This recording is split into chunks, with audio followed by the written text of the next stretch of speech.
Hey guys, there's over 4 million injuries in youth sports a year, the majority of them being non-contact lower body injuries, more specifically ACL.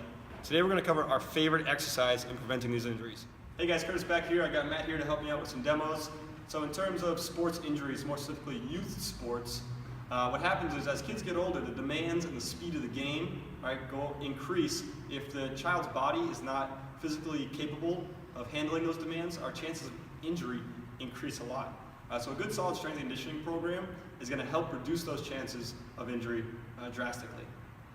Now, I have Matt here, and what we start any athlete with is learning how to land and absorb force properly. Right, so he's going to start on 2 feet. He's going to reach up on his toes, then usually on a coach command, he'll drop down to one leg, right, and land in an athletic position. So from the front, what I'm looking at is his hip, knee, and toe are all in a straight line. Generally what happens with ACL injuries is the athlete isn't able to control that knee. So it'll cave in, and that's where you see the injury take place. So we really want to focus on early on how to properly land and absorb force. All right, we'll spend as much time as needed in that phase until the athlete can get it, and then we'll move on to something a little bit more complex.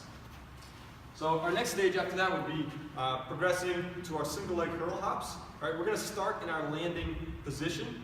We want to stick our landing in that same position every time, so he'll jump.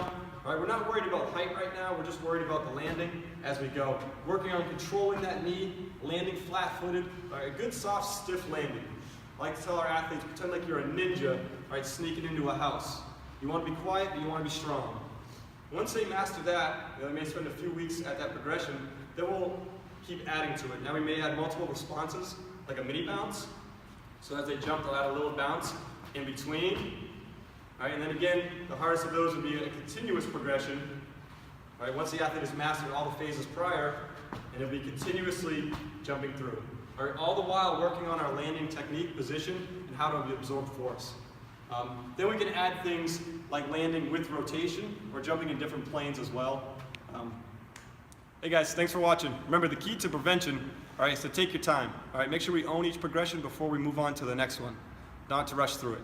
If you have any questions on our athletic development program, click on the green button below.